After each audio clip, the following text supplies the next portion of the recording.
Apreciados oyentes, muy buenos días. Esto es Reflexiones Matinales, Llave de David. Una mañana más complacidos de poder estar juntos y listos para estudiar la palabra de nuestro Padre Eterno. Oremos para que el Espíritu de su Hijo amado nos dé comprensión y entendimiento de la palabra. El tema de hoy se titula El profeta Malaquías y los diezmos. El texto bíblico lo encontramos en Malaquías capítulo 3 verso 8 que dice: ¿Robará el hombre a Yahweh? Pues vosotros me habéis robado.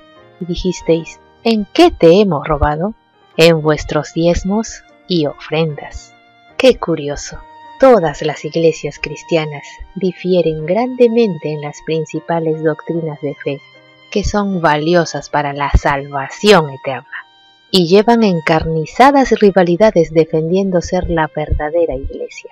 Pero todas las iglesias, buenas y malas, verdaderas y falsas, defienden con un solo espíritu, una sola idea, un solo interés, un solo propósito. Es el problema de los diezmos. ¿Es un problema? Sí, porque en verdad hay robo, y el robo lo están haciendo todos los dirigentes religiosos que se están enriqueciendo con el dinero de los humildes creyentes que con sutil engaño son despojados de lo poco que tienen. El tema es muy amplio y la única realidad es que los argumentos bíblicos que usan para engañar al creyente tienen otro sentido. Por eso el deseo nuestro es que cada uno debe escudriñar la palabra de Yahweh y escuchar solo lo que el Mesías enseñe. Por ejemplo, la palabra diezmo. Debemos comprender exactamente lo que enseña las Escrituras. En la palabra del Padre, el diezmo siempre fue en forma de alimentos. La falsa enseñanza es que los diezmos bíblicos incluyen todas las fuentes de ingreso. Use la palabra de Yahweh para definir el diezmo. No use un diccionario secular. Abra una concordancia bíblica completa y descubrirá que la definición usada por los defensores del diezmo es errónea.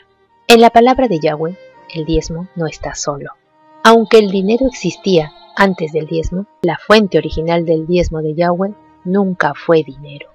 Era el diezmo de los alimentos. Esto es muy importante. Los verdaderos diezmos bíblicos consistieron siempre solo de alimentos de las granjas y los rebaños solo de los israelitas que vivían solamente dentro de la tierra santa de Yahweh, los linderos nacionales de Israel. Los aumentos se recogían de lo que el Eterno había hecho producir, no lo que era el resultado de las artes o la capacidad del hombre. Hay 15 versículos en 11 capítulos y 8 libros desde Levítico 27 hasta Lucas 22 que describen el contenido del diezmo. Y el contenido nunca, repetimos, nunca incluía dinero, plata, ni ninguna cosa aparte de alimentos procedentes de dentro de Israel. Sin embargo, la incorrecta definición de diezmo es el mayor error que se predica sobre el diezmo en la actualidad. A continuación, ustedes pueden apreciar en sus pantallas una infinidad de versos que dan referencia del tema en mención. Génesis 14:20 no puede ser usado como ejemplo para que los cristianos diezmen, porque lo que dio fue solo de los despojos de guerras paganas y era requerido por muchas naciones. Ahora, Malaquías 3 es el texto bíblico sobre diezmos más abusado por todas las iglesias cristianas.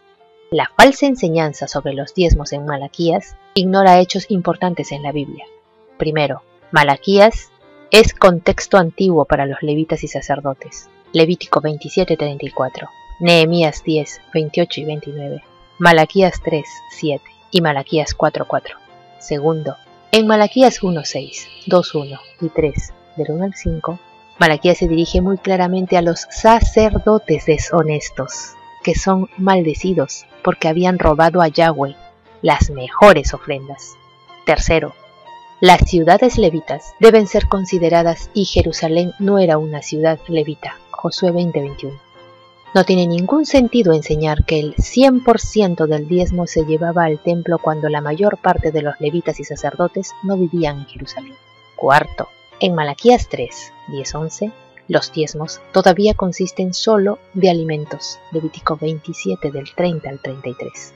Quinto, los 24 turnos de levitas y sacerdotes también deben ser tenidos en cuenta. Comenzando con el rey David y el rey Salomón, estaban divididos en 24 familias. Estas divisiones también puestas en su lugar en tiempos de Malaquías por Esdras y Nehemías, puesto que, normalmente, solo una familia servía en el templo durante solo una semana cada vez. No había absolutamente ninguna razón para enviar todo el diezmo al templo, cuando el 98% de aquellos a los cuales el diezmo iba a alimentar estaban todavía en las ciudades levitas. Pedimos a cada uno de ustedes, oyentes, que puedan estudiar lo que a continuación se cita en sus pantallas. Por consiguiente, cuando el contexto de las ciudades levitas, las 24 familias de sacerdotes, niños menores de edad, esposas y todo Malaquías son evaluados, solo como el 2% del total del primer diezmo se requería normalmente en el templo de Jerusalén. Tanto la bendición como la maldición de Malaquías 3 del 9 al 11 duraron para los israelitas solo hasta que terminó el sistema de sacrificios en el templo. En la actualidad, la clase que devenga los ingresos más bajos paga la mayor parte de la caridad, pero la mayoría continúa en la pobreza. Ni la lotería ni el diezmo son una respuesta mágica para hacerse rico rápidamente. No pueden reemplazar la educación, la decisión y el trabajo duro. Si Malaquías 3:10 realmente funcionara para los cristianos del Nuevo Pacto, entonces millones de cristianos diezmadores habrían escapado de la pobreza y se habrían convertido en el grupo de personas más ricas del mundo, en vez de seguir siendo el grupo más pobre. No hay ninguna evidencia de que la vasta mayoría de diezmadores pobres son jamás bendecidos financieramente solo porque diezman. Las bendiciones verdaderas para cada creyente son las bendiciones que Yahshua ha hecho de nosotros. Un templo nuevo, y todos somos un nuevo linaje escogido, nuevos sacerdotes. Este tema continuará. Apreciados oyentes, que Yahweh nos bendiga. Hasta mañana.